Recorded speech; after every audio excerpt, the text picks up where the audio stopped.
Welcome to this week's Cat Whisperer blog podcast, where feline wisdom meets real life, snark is always included, and every episode is supervised by cats who are absolutely certain their management.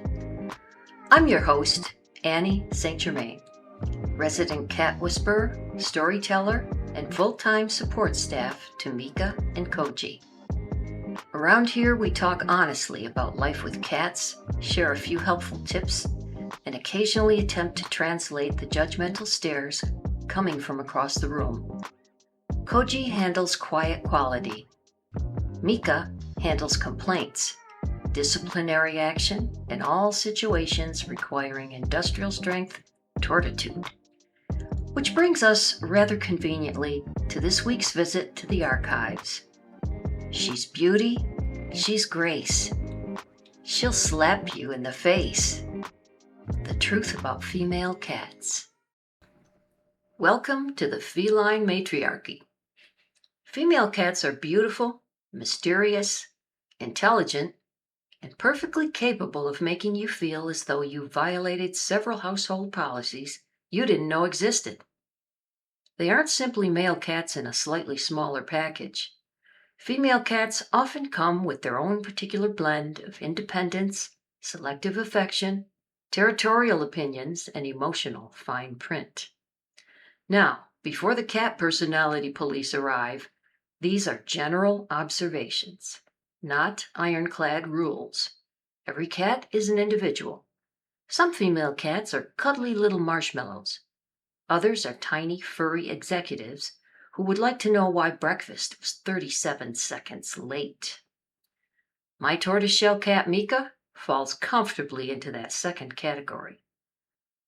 Mika can be affectionate, sweet, and completely charming, but that affection is issued entirely at her discretion. Once breakfast has been served and my usefulness has temporarily expired, she often disappears to a favorite windowsill or private napping location. She isn't being antisocial. She simply has appointments elsewhere, and I am not authorized to view her calendar.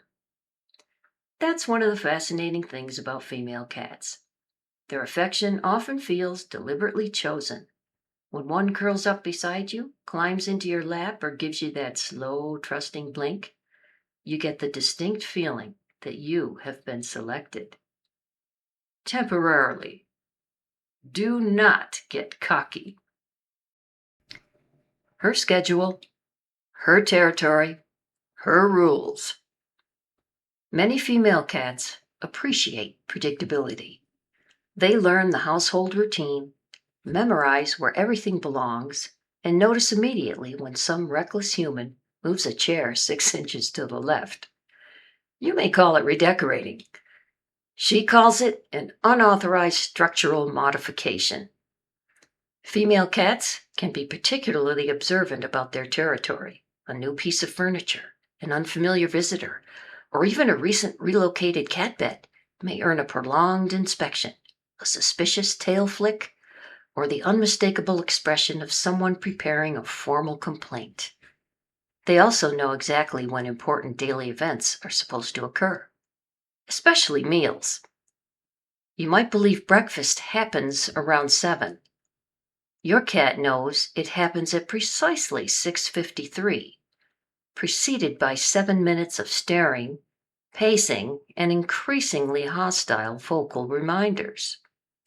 Speaking of vocal reminders, many female cats develop an impressive range of sounds. There's the polite request, the irritated chirp, the demanding meow, and the full volume announcement, apparently intended for residents 3 houses away. Mika is perfectly capable of explaining that her bowl is empty, her bowl is insufficiently full, or that the food inside the bowl is not the food she had envisioned. Some females also display nesting or guarding behaviors. They may claim a particular bed, blanket, box, or windowsill, and defend it as though the mortgage is in their name. Which, spiritually, it probably is. Tortie magic, written in the genes. Now let's turn our attention to the magnificent tortoiseshell cat. Torties aren't a particular breed. The name describes their distinctive patchwork coat, usually a blend of black, orange, brown, red, or cream. No two patterns are exactly alike, which seems appropriate for cats who frequently behave as though they were individually handcrafted by chaos. Nearly all tortoiseshell cats are female, and the reason comes down to genetics. The genes responsible for orange and black coat coloring are carried on the X chromosome. Female cats have two X chromosomes, allowing two different color instructions to appear together and create that beautiful mottled or brindled coat. Male cats usually have only one X chromosome, so they generally display either orange or black, not both. Rare male torties are often born with an unusual XXY chromosome combination, allowing both colors to appear. Most are sterile and may face additional health concerns, although some live perfectly healthy lives. A very small number have other genetic quirks and may even be fertile. Either way, male torties are extraordinarily uncommon. Only one in about every 3,000 tortoiseshell cats is male. That's roughly 0.03%, the feline equivalent of winning a very oddly colored genetic lottery. In other words, the classic tortoiseshell coat is overwhelmingly a female production. And apparently some torties believe this genetic distinction makes them royalty. I cannot prove that Mika understands chromosome biology. I can only say that she carries herself like someone who has reviewed the research and found it entirely consistent with her elevated status. The coat may be created by genetics. The reputation, however, has acquired a name all its own: Tortitude. Tortitude, a field guide. Tortitude is the affectionate and occasionally exhausted term humans use for the famously strong personality associated with tortoiseshell cats. Torties are often described as independent, expressive, energetic, and deeply committed to having things their way.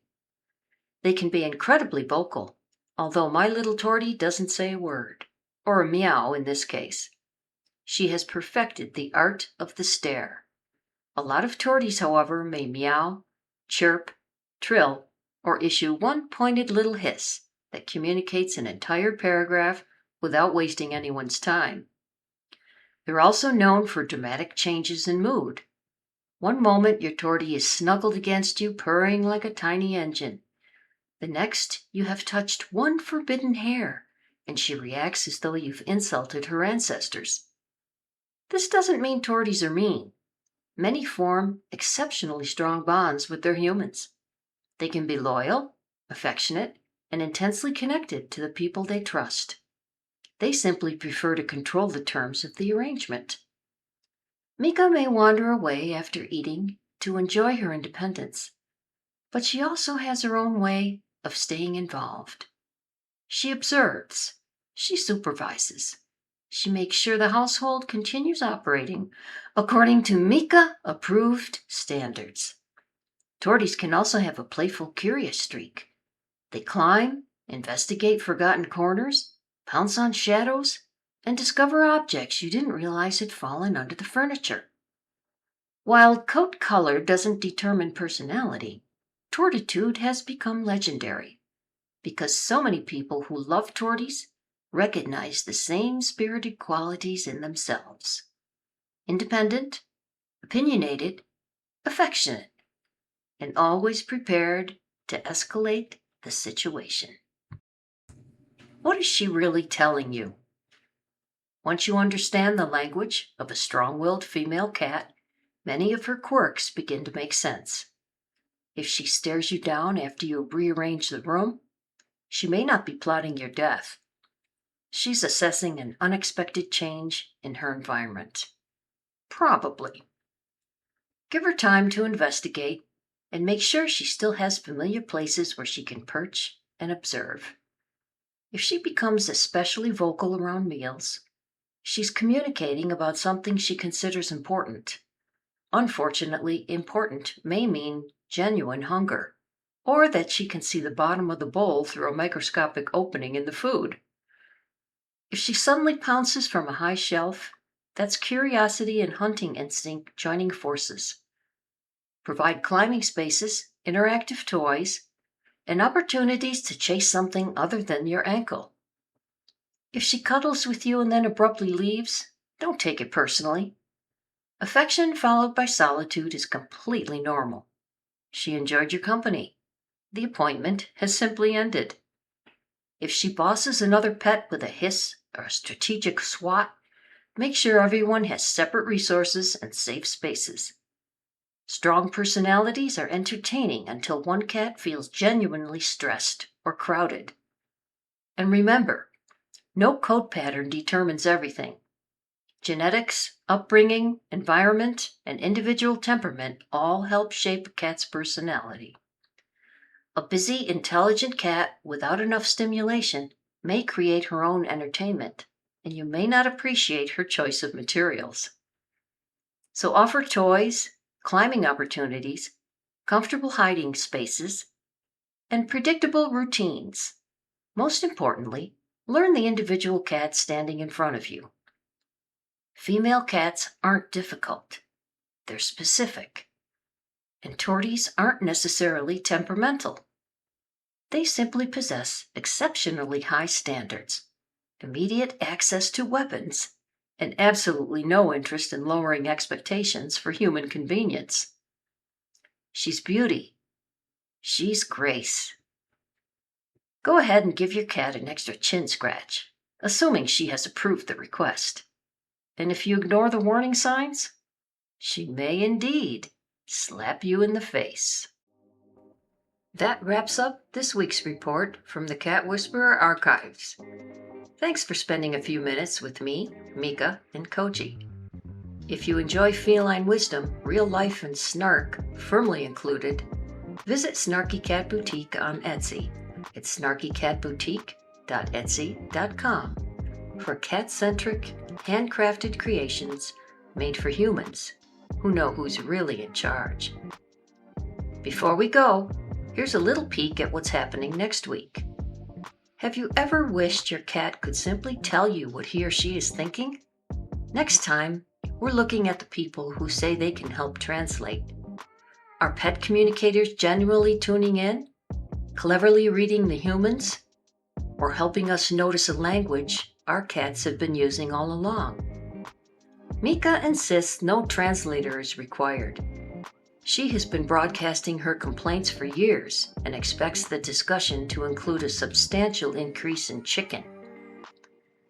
Until next time, give your cat an extra chin scratch, assuming the request has been approved. Remember, we don't own cats. We simply finance their lifestyle. Thanks for listening. See you next week.